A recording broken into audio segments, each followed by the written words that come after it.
Before Rome became an empire, one man brought it to its knees. Hannibal Barca, the Carthaginian general who crossed the Alps with war elephants, slaughtered Roman legions in their own lands, and haunted the nightmares of every senator in the Republic. This is not just a story of military genius. This is the tale of a boy who swore an eternal oath of hatred, a warrior forged in the crucible of ancient wars, and a legend whose shadow stretched across centuries. From the blood-soaked streets of Carthage to the frozen peaks of the Alps, from the killing fields of Cannae to the final betrayal that ended his life, this is the full, unfiltered saga of the general who almost erased Rome from history. They say Rome was eternal, unconquerable, destined by the gods to rule the world. But for 17 years, one man made them doubt everything. He killed more Roman soldiers in a single afternoon than any enemy in their history. He turned their greatest generals into corpses. He stood at the gates of Rome itself, and they were too terrified to face him. His name was Hannibal Barca, and this is the story of how a boy's oath became Rome's worst nightmare. Segment 1. Before the legend, life in the shadows. The Mediterranean sun blazes over Carthage, but inside the stone walls of the Barca household, a different kind of heat burns. The year is 247 BC. The First Punic War has been raging for 17 years. Ships burn in harbors. Mothers weep for sons who will never return. And in a cramped room overlooking the city, a boy named Hannibal listens to his father's stories of Roman treachery. Hamilcar Barca is not just any father. He is Carthage's greatest general, a man who refuses to surrender even when his city begs for peace. His hands are scarred from sword grips. His eyes carry the weight of watching men die under his command. And every night, he tells his son the same thing. Rome is the enemy. Rome will always be the enemy. Rome must be destroyed. Hannibal is 9 years old. The streets of Carthage are a maze of contradictions. Phoenician merchants haggle over Egyptian grain, while Greek scholars debate philosophy in marble courtyards. Slaves from Numidia carry amphorae of wine past temples where priests sacrifice bulls to Baal Hammon. The harbor stinks of fish and tar and sweat. Warships are being built day and night, the sound of hammering echoing across the city like a heartbeat that never stops. But beneath the wealth and the grandeur, Carthage is bleeding. The First Punic War has cost them Sicily, their richest province. Roman fleets now dominate waters that once belonged to Carthaginian traders. The Republic's treasury is empty. Veterans beg in the streets, their wounds festering because there is no money for physicians. And in the halls of the Senate, old men argue about surrender while younger men whisper about revenge.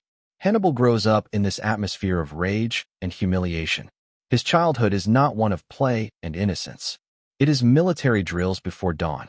It is studying maps of Italy until his eyes blur. It is learning to ride horses bareback across rocky terrain until his thighs bleed. His father does not raise him to be a child. He raises him to be a weapon. The Barca family lives in a constant state of preparation. Hamilcar knows the peace treaty Rome forced upon Carthage is a lie. He knows they will come for more. So he trains his son the way a blacksmith forges a blade, with fire and pressure and unrelenting force. Hannibal learns Punic, Greek, and Latin. He studies the campaigns of Alexander the Great. He memorizes the weaknesses of Roman military formations. He learns to sleep on stone floors so that comfort will never soften him. And then comes the day that changes everything. Hannibal is summoned to his father's chamber. Hamilcar stands before a bronze altar, smoke rising from burning incense. The room smells of myrrh and blood. A lamb has been sacrificed, its throat cut, its blood pooling on the ancient stones. Hamilcar's face is stern, his jaw set like iron. "Come here, boy." Hannibal approaches. His heart pounds. He has seen his father kill men in battle, has watched him command armies with absolute authority. But this moment feels different. Sacred. Permanent. Place your hand on the altar. Hannibal obeys. The bronze is warm from the flames beneath it. His father's hand closes over his. Massive, calloused, unshakable. "Swear to me," Hamilcar says, his voice low and terrible. "Swear before the gods of Carthage that you will never be a friend to Rome. Swear that you will carry fire and sword against them for as long as you draw breath. Swear that you will make them pay for every humiliation they have inflicted upon our people." The boy looks into his father's eyes. He sees not just anger, but something deeper, a wound that will never heal, a hatred that has become a religion. I swear, Hannibal whispers. Louder. I swear. The words echo off the stone walls. I swear I will never be Rome's friend. I swear I will destroy them. Hamilcar releases his hand. For the first time in years, the general smiles. Good. Then your training truly begins. What follows are years of brutal preparation. When Hamilcar is appointed to command Carthaginian forces in Hispania, he takes Hannibal with him. The boy is barely a teenager, but he marches alongside hardened mercenaries, Numidian cavalry, Iberian swordsmen, Libyan spearmen. He learns to speak their languages, to understand their customs, to earn their respect. Hispania is a land of silver mines and fierce tribes. The mountains are treacherous, the rivers swift and cold. Roman influence creeps northward from their colonies, and Hamilcar is determined to build a new Carthaginian empire here to replace what was lost in Sicily. He conquers city after city, not through siege engines alone, but through diplomacy, marriage alliances, and strategic brutality. Hannibal watches everything. He sees how his father wins the loyalty of Iberian chiefs by respecting their traditions. He sees how prisoners are sometimes freed to spread tales of Carthaginian mercy, and sometimes impaled to spread tales of Carthaginian wrath. He learns that war is not just about killing. It is about psychology, fear, reputation, control. But Hispania is not kind to foreigners. The winters are savage. Men die from cold and hunger as often as from Spanish javelins. Hannibal learns to sleep in snow, to march 50 miles in a day, to ignore the gnawing emptiness in his belly. He fights his first real battle at 16, a skirmish against a rebellious tribe in the mountains. He kills his first man with a spear thrust through the ribs, feels the resistance of flesh and bone, sees the light die in another human's eyes. He does not celebrate. He does not boast. He simply cleans his weapon and prepares for the next fight. This is his education, not in academies or temples, but in mud and blood and frozen mountain passes. His father is building an army, yes, but more than that, he is building a son who will finish what he started. Then tragedy strikes. During a siege, Hamilcar Barca drowns crossing a river. Some say his horse threw him. Others whisper of assassination. Hannibal, now a young man of 18, stands over his father's body and feels the weight of that childhood oath settle onto his shoulders like armor. The mantle passes first to Hasdrubal the Fair, Hamilcar's son-in-law. Hannibal serves under him, learning statecraft and diplomacy. He marries Emils, an Iberian princess, cementing alliances. He leads cavalry charges and commands infantry formations. He becomes known for his endurance. He can outlast any man in his army, can ride longer, march farther, endure more pain. And when Hasdrubal is assassinated 8 years later, the army makes its choice. They do not wait for orders from Carthage. They do not debate or deliberate. As one voice, the soldiers proclaim Hannibal Barca their commander. He is 26 years old, and the oath he swore on that blood-stained altar is about to reshape the ancient world. Segment 2. Rise of the Warrior, the Path to Glory. The year is 218 BC. Hannibal stands before the walls of Saguntum, a prosperous city on the eastern coast of Hispania. The city is technically within Carthaginian territory, but it has foolishly allied itself with Rome.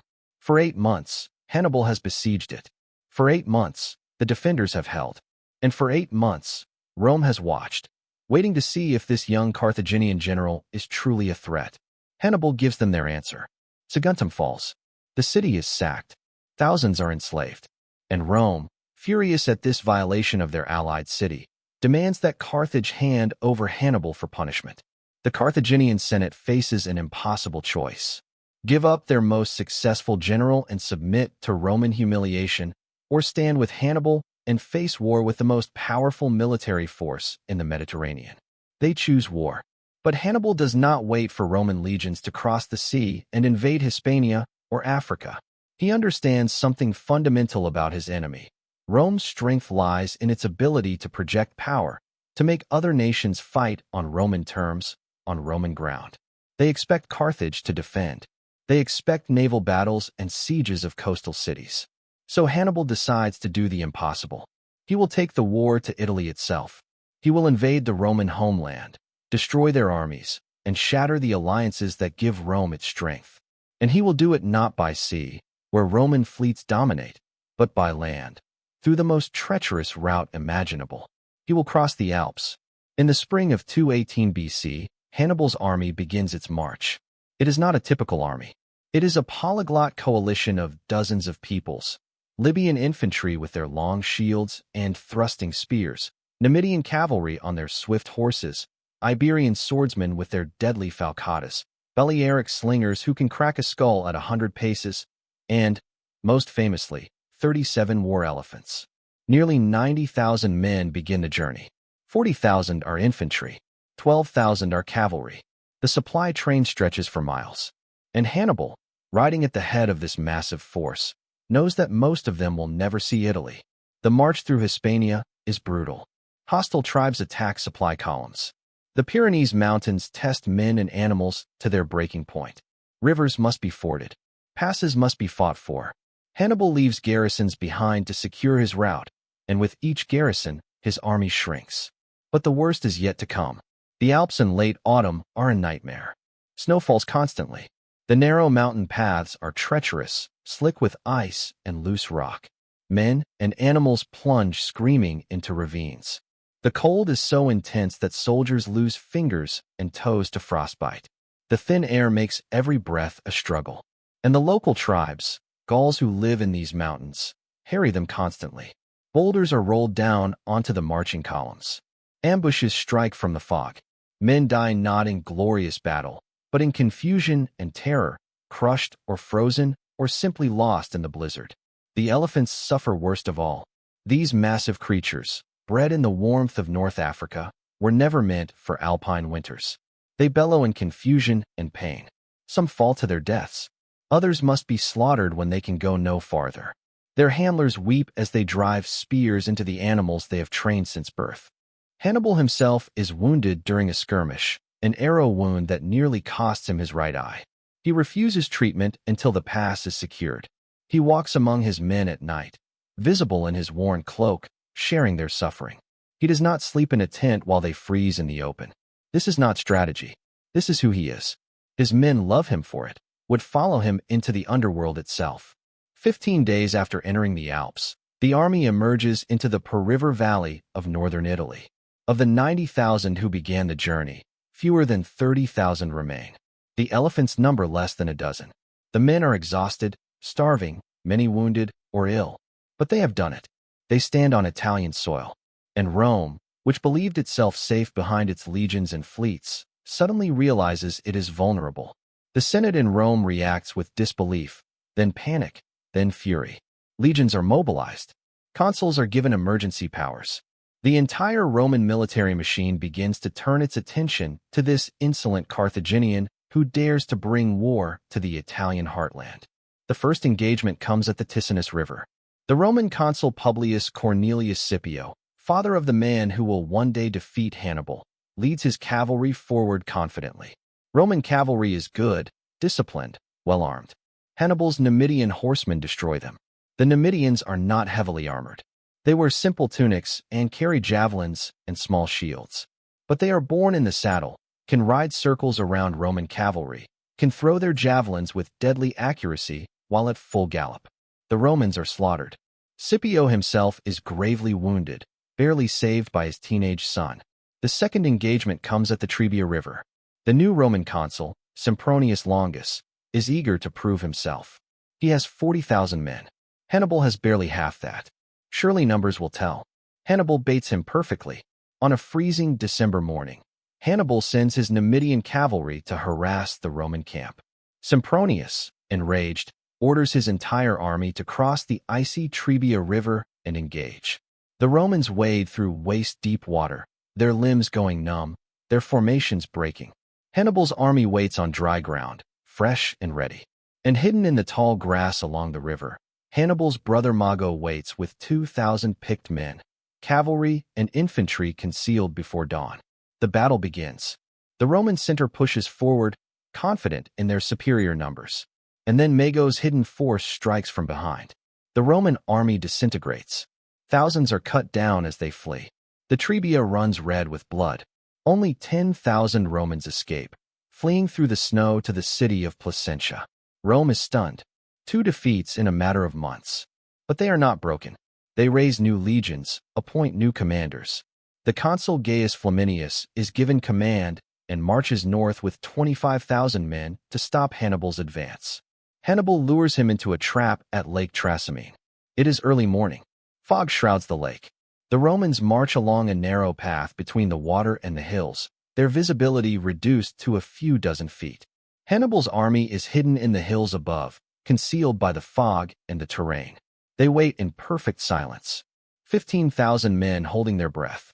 When the Roman column is fully committed to the pass, Hannibal gives the signal. The Carthaginians pour down from the hills like an avalanche. The Romans cannot form battle lines in the narrow space. They cannot see their enemy clearly. They cannot maneuver. It is not a battle. It is a massacre. Flaminius himself dies in the fighting, cut down by a Gallic warrior. 15,000 Romans are killed. 10,000 are captured. Only a few thousand escape into the countryside. In a single morning, Hannibal has destroyed an entire Roman army. Rome is paralyzed with fear. In the Senate, old men speak of Hannibal as if he is a demon, a plague sent by the gods. Mothers frighten children with his name. Be quiet, or Hannibal will come for you. Some whisper that the gods have abandoned Rome, that the Republic is cursed. But Rome does not surrender. They appoint a dictator, Quintus Fabius Maximus, who adopts a new strategy. He will not face Hannibal in open battle. He will shadow the Carthaginian army, harass its supply lines, deny it decisive victory. He will wait for Hannibal's army to starve, to fragment, to lose hope. It is a sound strategy. But the Roman people, raised on tales of glorious battle, find it cowardly. They mock Fabius as the delayer. They demand action, vengeance, a return to Roman pride. And so, in the summer of 216 BC, Rome makes a fateful decision. They will raise the largest army in their history, 8 legions, nearly 90,000 men, and crush Hannibal once and for all. Command is given to 2 consuls, Gaius Terentius Varro and Lucius Aemilius Paulus. Hannibal waits for them at a place called Cannae. The battlefield is a plain near the Aufidus River. Hannibal has 40,000 infantry and 10,000 cavalry. He is outnumbered more than 2 to 1. Any competent Roman general would simply advance in a massive block and overwhelm him through sheer weight of numbers. But Hannibal is not facing a competent general. He is facing Varro, who is arrogant and reckless. Hannibal arranges his army in a shallow crescent, with his weakest troops, Gauls and Iberians, in the center and his best troops, Libyan infantry, on the flanks.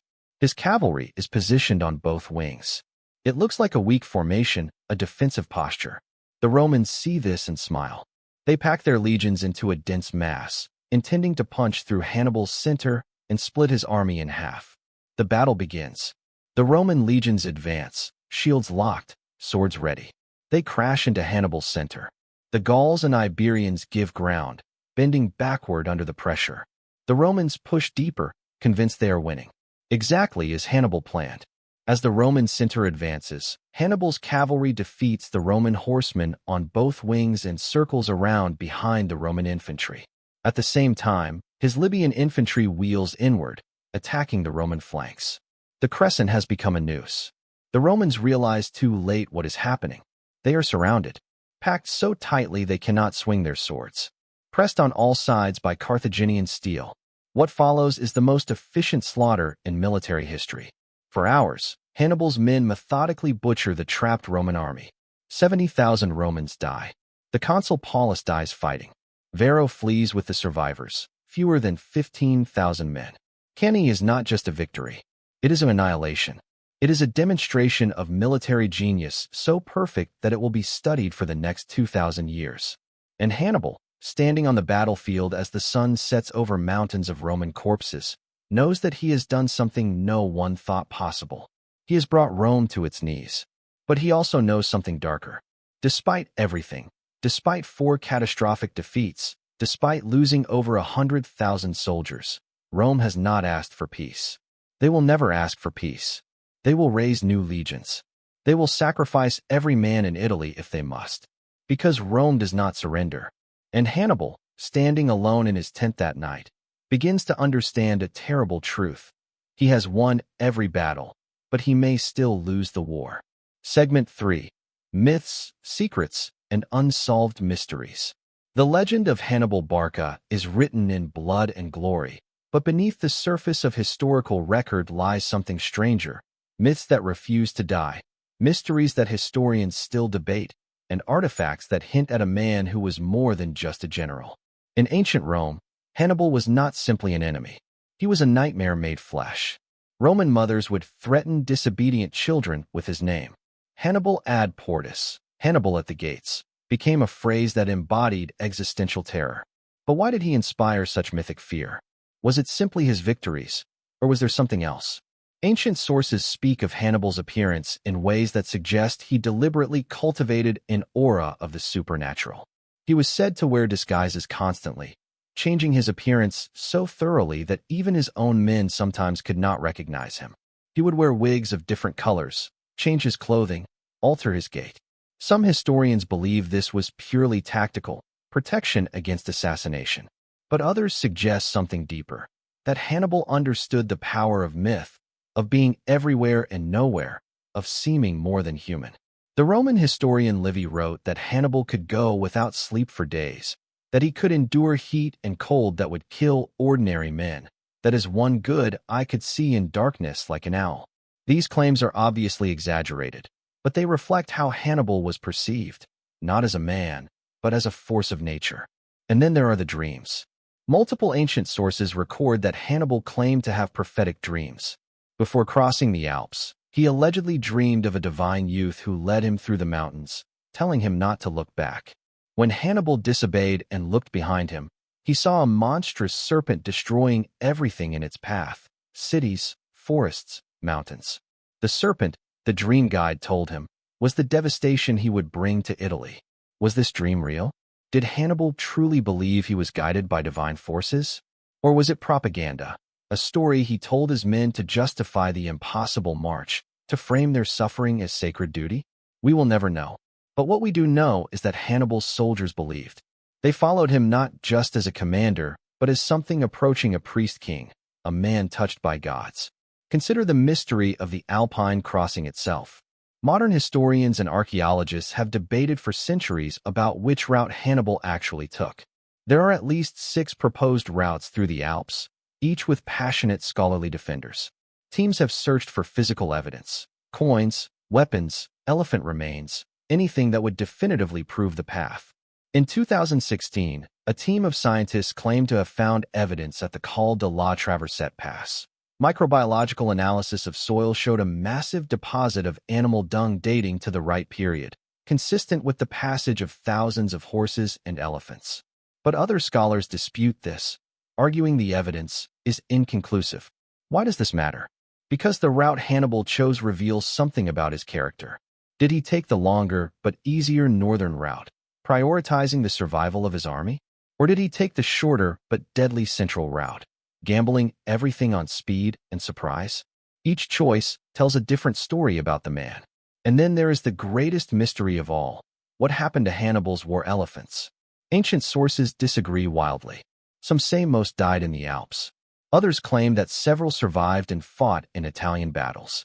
There are accounts of a particular elephant named Surus, the Syrian, who was Hannibal's personal mount, who survived the Alpine crossing and carried the general into battle for years. But here's what's strange.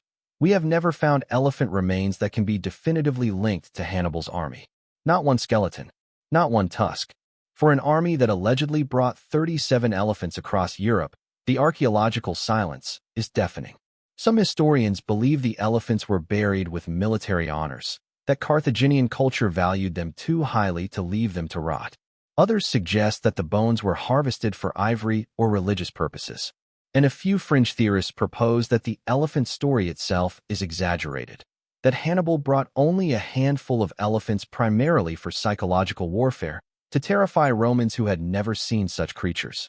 The truth, as always, is lost to time. There are other mysteries too. Strange ones. Tantalizing ones.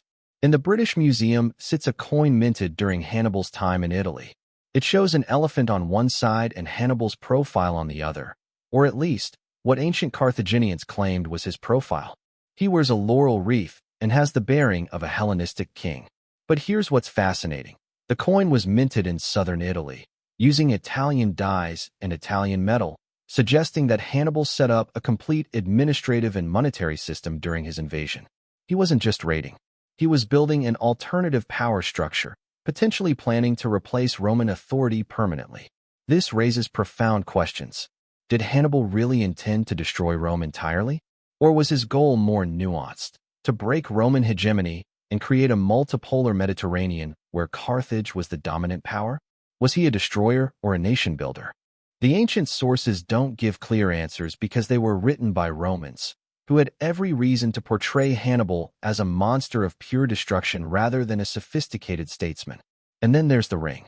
According to Roman historians, Hannibal carried a poison ring, a signet ring with a hidden compartment containing a lethal dose of poison. He kept it with him always, a final insurance policy against capture. When he was finally cornered decades after Cannae, far from home and betrayed by kings who feared Rome more than they valued honor, he used it. He poisoned himself rather than be paraded through Rome in chains. But was the ring real? Or is it a Roman invention, a way to deny Hannibal even the dignity of a warrior's death? Some sources say he took poison from a cup, not a ring. Others say he fell on his sword. The circumstances of his death are as debated as the circumstances of his life. What we know is this. Hannibal Barca died in exile around 183 BC, in the service of a minor king in Bithynia, betrayed and hunted even in his final years. His last words, according to legend, were defiant. Let us relieve the Romans from the anxiety they have so long experienced, since they think it tries their patience too much to wait for an old man's death. Even in death, Hannibal understood the power of myth. He denied Rome the satisfaction of killing him. He controlled his own ending. But perhaps the deepest mystery is not about Hannibal's life or death. It's about his absence. For 15 years after Cannae, Hannibal remained in Italy, winning battle after battle, yet never marching on Rome itself. His cavalry roamed within sight of the city walls. His soldiers could see the smoke from Roman hearths. Yet he did not attack. Why? The traditional answer is that he lacked siege equipment, that Carthage refused to send reinforcements, that his Italian allies were too few. All of this is true, but some historians believe there's a deeper reason. That Hannibal understood something profound about power, that destroying Rome physically would create a power vacuum and chaos that would ultimately harm Carthage. That his goal was not annihilation, but negotiation from a position of overwhelming strength. If this is true, then Hannibal's tragedy is that he was too sophisticated for his own time.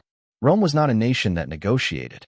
Rome was an existential project, a civilization that defined itself through conquest and absolute victory.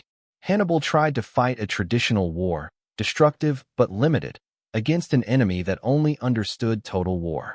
And so the man who won every battle lost the war, not because he was defeated on the battlefield, but because he misunderstood the nature of his enemy. Or perhaps that's too neat an explanation. Perhaps the truth is simpler and sadder, that one man, no matter how brilliant, cannot change the course of history when every institution, every resource, every cultural force opposes him. The mysteries remain. The debates continue. And somewhere in the soil of Italy or the mountains of the Alps, physical evidence waits to be discovered, evidence that might finally reveal the full truth about the man who made Rome tremble. Until then, Hannibal Barca remains what he has always been, a legend wrapped in history wrapped in mystery, a figure so monumental that even the facts cannot fully contain him. Segment 4. Power, Glory, and the World They Left Behind. While Hannibal fought in mud and blood on Italian battlefields, a very different war was being waged in marble halls and cedar-paneled chambers.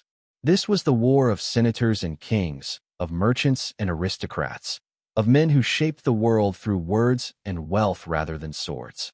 In Carthage, the Senate was divided. The city had never been a pure military state like Sparta or a conquering empire like Rome. Carthage was first and foremost a commercial republic, built on trade routes and merchant fleets, on the buying and selling of grain and purple dye and silver. War was expensive. War disrupted trade. And war with Rome was the most expensive, disruptive conflict imaginable. The Barcid faction, Hannibal's family and their allies, argued that Rome was an existential threat that could only be answered with total commitment. They pointed to Rome's broken treaties, to their seizure of Sardinia after the First Punic War, to their relentless expansion. Rome would never stop, they said, until Carthage was destroyed. Better to fight now, when they had a military genius leading their armies, than to wait for inevitable destruction. But another faction, led by men like Hanno the Great, saw things differently. They viewed the Barcids as dangerous warmongers whose ambitions threatened the commercial prosperity that made Carthage great. Why pour gold into distant wars when that gold could build ships, establish new trade routes, develop African resources? Hanno and his allies believed accommodation with Rome was possible, that Carthage could survive by focusing on Africa and leaving the Mediterranean to Roman control. This political divide crippled Carthage's war effort. While Hannibal begged for reinforcements, for siege equipment, for supplies, the Senate debated and delayed and sent minimal support. They were not cowards. They were merchants making calculations. How much profit? How much risk? How much return on investment? In Rome, the response was very different. The Senate might have panicked after Cannae, but they did not fracture. The Roman political system, for all its flaws, had one overwhelming advantage: a shared commitment to the survival of the republic above all else. Patricians and plebeians might battle over land reform or political offices, but when Rome itself was threatened, they unified. After Cannae, the Senate made extraordinary decisions. They freed and armed slaves, a previously unthinkable act. They formed emergency legions from boys as young as 16. They imposed crushing taxes on the wealthy, confiscating gold and silver from aristocratic families. Women donated their jewelry to fund the war effort. And when allies wavered, considering defection to Hannibal, Rome sent armies to brutally punish any city that broke faith. The Roman elite transformed the Second Punic War into an ideological struggle. This was not merely a conflict between states. It was a test of Roman virtues, discipline, resilience, refusal to surrender. Defeat became unthinkable not for practical reasons, but for spiritual ones. To yield to Hannibal would be to betray everything that made Rome sacred. Consider the response of the Senate when Hannibal offered to ransom Roman prisoners after Cannae. These were thousands of citizens, many from noble families. Their relatives wept and begged for their return. Hannibal's terms were reasonable, a modest price per soldier. The Senate refused, not because they couldn't afford the ransom, but because accepting it would imply that Roman soldiers should expect rescue rather than victory or death. The prisoners were abandoned. Many were sold into slavery. Their families grieved, but the message was clear: Rome does not negotiate. Rome does not bend. Rome endures or dies. This ideological rigidity was Rome's greatest weapon. Hannibal could not break it. He won battles, but he could not win the cultural and psychological war that determined who would ultimately prevail. Meanwhile, across the Mediterranean, a young Roman aristocrat was coming of age. His name was Publius Cornelius Scipio, son of the consul who had been wounded at Ticinus. He had watched Hannibal defeat army after army. He had studied the Carthaginians' tactics obsessively, and he came to understand something that older Roman generals did not: that defeating Hannibal in Italy was impossible. The war had to be taken to Carthage itself. Scipio proposed an audacious strategy: invade North Africa and force Carthage to recall Hannibal to defend the homeland. The Senate was skeptical. Scipio was young, barely 30, but he had charisma, political connections, and most importantly, a string of victories in Hispania, where he had defeated Hannibal's brothers and reclaimed the territory for Rome. In 204 BC, Scipio landed in Africa with an army. He began ravaging Carthaginian territory, destroying farmland, besieging cities. For the first time since Cannae, Carthage faced an existential threat. The Carthaginian Senate finally did what Hannibal had begged them to do for 15 years. They sent full support. But now the support was not for the conquest of Italy. It was a desperate recall. Hannibal was summoned home to defend Carthage itself. In 203 BC, after 16 years in Italy, Hannibal left. He stood on the deck of a ship, watching the Italian coast recede, and wept. He had marched the length of the peninsula, had won every major battle, had been undefeated in the field. Yet he was leaving in strategic defeat, his grand strategy in ruins. The final confrontation came at Zama in 202 BC. Hannibal faced Scipio in open battle. For the first time, he was not facing Roman incompetence, but Roman brilliance. Scipio had adopted Carthaginian cavalry tactics. He had studied Hannibal's strategies at Cannae and developed counters. Hannibal fought brilliantly, but his army was not the hardened force that had crossed the Alps. These were mostly raw recruits and unreliable mercenaries. And Scipio had convinced Numidia, Carthage's most important African ally, to switch sides. The same Numidian cavalry that had destroyed Roman armies now fought for Rome. Hannibal lost, his first and only tactical defeat in a career spanning decades. Carthage sued for peace. The terms were devastating. Massive reparations, surrender of all but 10 warships, prohibition on waging war without Roman permission. Carthage was reduced from a great power to a Roman client state. But Hannibal was not finished. In the aftermath of defeat, he was elected Suffete, chief magistrate of Carthage. And he did something remarkable. He turned his strategic genius to civilian administration. He reformed Carthage's corrupt government, restructured the tax system, rooted out embezzlement. He rebuilt the economy so efficiently that Carthage could pay its war reparations ahead of schedule without crushing its population. Rome watched this with growing alarm.